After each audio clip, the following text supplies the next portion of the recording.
지난번에 영상에서 쿠팡 파트너스 저품질 증상 발생이라고 했는데 그 저품질 발생 이후에 지금 약 2주 가까이 됐거든요. 2주가 된 상태에도 일단은 저는 링크나 이런 부분을 몇 개 비공개로 놓은 거 외에는 그냥 그대로 놔둬봤어요. 어떻게 진행되는지도 또 알아보고 싶었고 그 결과나 이런 부분도 계속 데이터를 추적하고 싶었거든요. 그래야 나중에 정말로 쿠팡 파트너스 외에도 블로그를 오랫동안 안정적으로 운영할 때 도움이 될 수 있을 것 같아서 그렇게 진행을 하고 있습니다. 쿠팡 파트너스 링크를 달았을 경우 누락이나 그다음에 대량 누락, 저품질 같은 경우가 되는 경우가 많은데 그런 부분을 해결할 수 있는 방법에 대해서 계속해서 연구하고 테스트하고 정보를 입수하고 있어요. 다만 이제 그 부분에서 일부는 제가 또 새롭게 진행을 하고 테스트를 하고 있지만 다른 분이 쓴 또 전자책과도 연결되는 부분이 있더라고요. 이미 그런 생각을 하고 그걸 적용을 했지만 그 전자책 관련된 정보를 알게 됐을 때 제가 생각했던 거하고 일치하더라고요. 그래서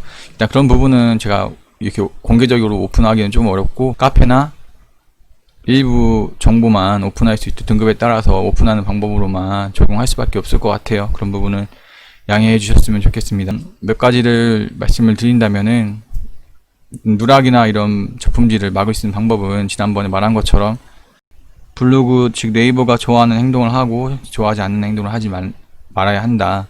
그 중에 하나가 정보성 글이겠죠. 정보성 글을 쿠팡 파트너스 글만 쓰는 것이 아니라 병행해서 쓰고 블로그를 보통은 이제 지수가 높은 블로그라고 하죠. 블로그 자체가 오랫동안 관리된 블로그 같은 경우는 쿠팡 링크나 어떤 링크를 달았을 때도 그에 대한 페널티나 이런 부분에서 좀 저항력이 있는 것 같아요. 그래서 그게 대량 누락이나 아니면 저품질로 되는데 시간이 더 오래 걸리죠. 완전히 안전하다고만 할 수는 없죠. 일단은 오래된 블로그 아니면 관리가 잘 된 블로그일지라도 결국에는 누락이 발생하고 나중에는 대량 누락과 저품질 현상이 나타날 가능성이 높을 수밖에 없어요. 가급적이면은 오래된 잘 관리된 블로그는 저는 쿠팡 파트너스 용으로는 사용하지 않는 것을 권해드리고 싶고요. 왜냐면 그런 부분은 다른 인플루언스를 신청하는 방향이라든지 아니면 자기 사업 쪽으로 홍보할 수 있는 방향을 찾는다거나 단가를 높여서 고가의 키워드를 활용한 애드포스트 수익을 높이는 방법 등으로 다양하게 활용할 수 있으니까 그런 블로그 같은 경우는 가급적이면은 쿠팡 파트너스 블로그로는 활용하지 않는 것을 추천드려요.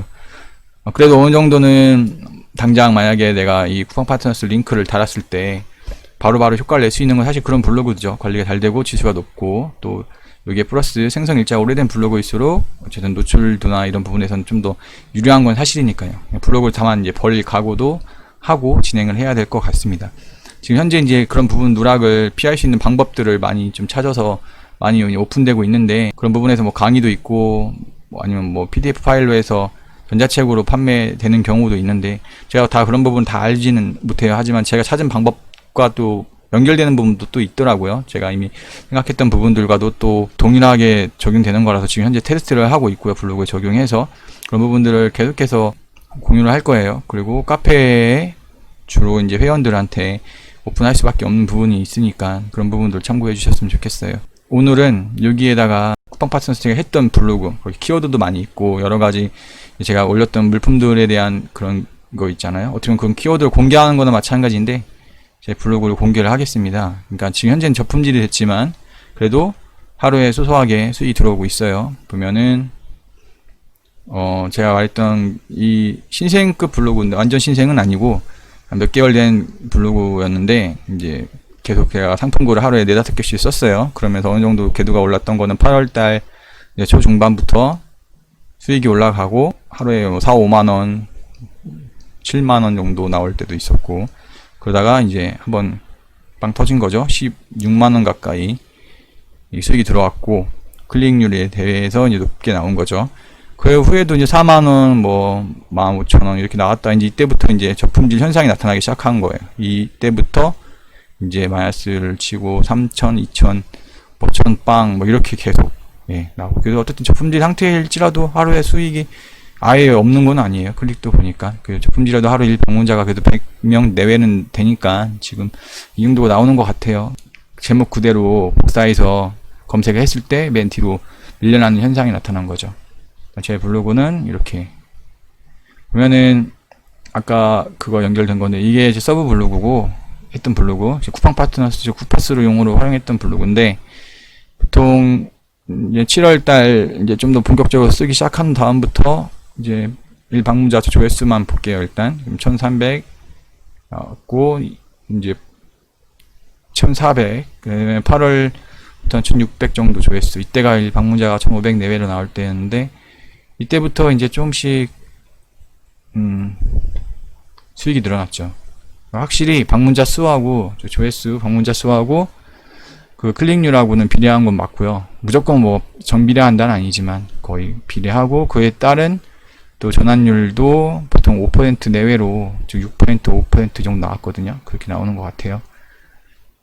이런 부분을 감안했을 때 사실 제가 고수익을 내는 방법을 찾긴 했어요. 그 부분에선 따로 말씀을 드릴 수밖에 없고, 일단은 그런 부분에서는 이 고단가, 한 가지만 말씀드리자면은 고가의 상품을 올렸고 그것이 어쨌든 구매로 연달아서 일어났기 때문에 이게 하루 16만원 정도의 수익을 냈던 거였죠. 그 후에 뭐 4만원, 5만원 뭐 이 정도 낼 때도 마찬가지였고요. 예.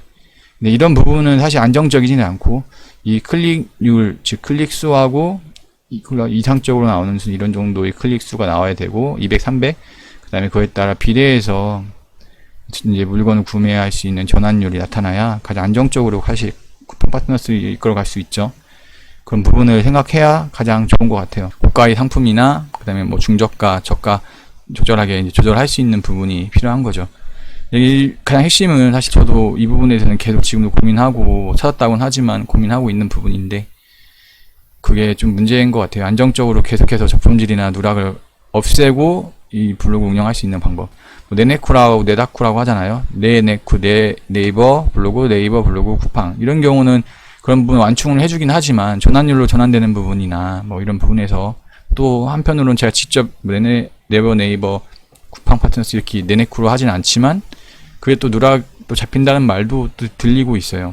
이게 네네쿠에서 잡히는 건지 아니면 글을 써는 패턴에 의해서 유사문서 등 여러가지 복합적인 부분에서 잡히는 건지는 다시 검증을 해보진 않았는데, 다른 요인도 사실 작용했을 것 같아요. 근데 그런 부분도 생각하고 진행을 해야 될 것 같고, 뭐 네다쿠, 즉 네이버 다음 쿠팡 파트너스, 아니 쿠팡, 그 다음에 네이버, 뭐 티스토리, 쿠팡 이런 경우 같은 경우도 보면은 아까 그런 부분에서 조금 더 자유로울 수 있겠죠. 어쨌든 추적이나 이런 부분에서. 어쨌든 네이버에서는 티스토리나 다음같이 다른 사이트로 넘어가는 거를 좋아하지는 않아요. 특히 제가 이거는 개인적인 추측이지만 그 링크에 따라서 어쨌든 페널티 정도 점수가 다른 거는 맞는 것 같아요.